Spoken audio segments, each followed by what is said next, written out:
Acompáñame un día lluvioso a sacar el agua de mi terraza.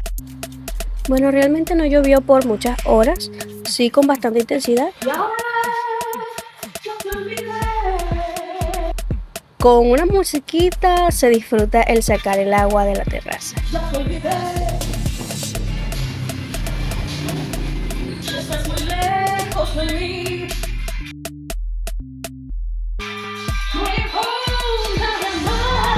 Y este fue el resultado final de cómo quedó mi terraza. ¿Qué opinas tú? ¿Cómo quedó?